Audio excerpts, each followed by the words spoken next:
भारत के पड़ोसी देशों में भी कोरोना की दूसरी लहर का खतरा बढ़ता जा रहा है। हालांकि वहां हालात भारत जितने खराब अभी नहीं है, लेकिन विशेषज्ञों ने चेतावनी दी है कि अगर सरकारें और लोग लापरवाही बरतते चले गए तो स्थिति बेकाबू होने में वक्त नहीं लगेगा। देखिए बीबीसी संवाददाताओं की भेजी हुई ये रिपोर्ट। इंडिया में बिगड़ती हुई सूरत हाल को देखते हुए पाकिस्तान में भी कोरोना की रोकथाम के लिए कुछ नई पाबंदियां लगाई गई हैं। इस वक्त पाकिस्तान में पंजाब का प्रोविंस सबसे ज़्यादा मुतासिर है, जहां पे सबसे ज़्यादा केसेस रिपोर्ट हो रहे हैं और प्रोविंस की हेल्थ मिनिस्टर के मुताबिक अर्बन एरिया से रिपोर्ट होने वाले ज़्यादातर केसेस में यूके स्ट्रेन पाया गया है। पाकिस्तान के मुख्तलिफ इलाकों में माइक्रो और स्मार्ट लॉकडाउन कर दिए गए हैं। सोशल गैदरिंग्स पर पाबंदी है। बाजार हफ्ते में सिर्फ 5 दिन खुले हैं। स्कूलों को बंद कर दिया गया है और दफ्तरों में हाजिरी 50% तक लिमिटेड कर दी गई है। इसके अलावा रिलीजियस प्रोसेशंस पे पाबंदी है और रमज़ान के आखिरी 10 दिनों में मस्जिदों में होने वाली एतकाफ़ की इबादत पर भी पाबंदी लगा दी गई है।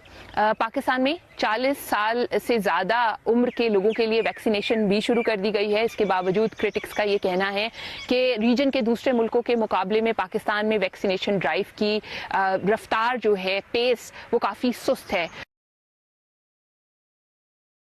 अफगानिस्तान के स्वास्थ्य मंत्रालय ने घोषणा की है कि कोरोना संक्रमण की तीसरी लहर शुरू हो चुकी है।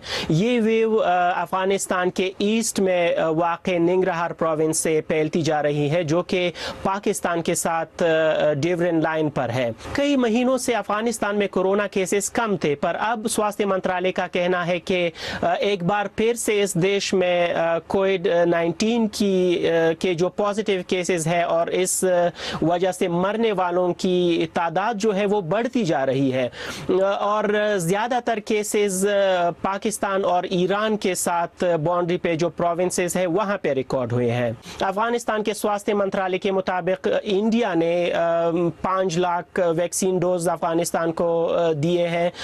कोवैक्स या वैक्सीनेशन का जो इंटरनेशनल ऑर्गेनाइजेशन है, उन्होंने तकरीबन 4.5 लाख और चीन ने भी वादा किया है कि वो भी इस देश को तकरीबन 4 लाख वैक्सीन डोज दे देंगे।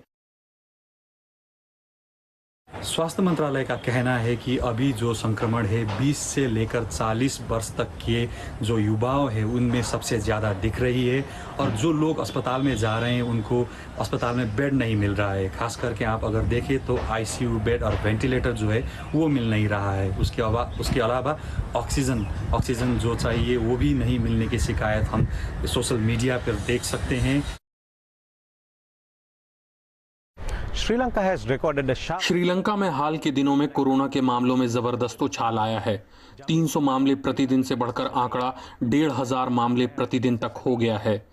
लेकिन सरकार के सुस्त रवैये की बहुत आलोचना हो रही है। खासतौर से स्थानीय पारंपरिक नए साल के मौके पर भी यही रवैया देखा गया। सरकार ये कहकर लॉकडाउन लगाने से बच रही है कि इससे देश की लचर अर्थव्यवस्था पर और बुरा असर पड़ेगा। दूसरी तरफ सरकार के स्वास्थ्य केंद्रों का बुरा हाल है।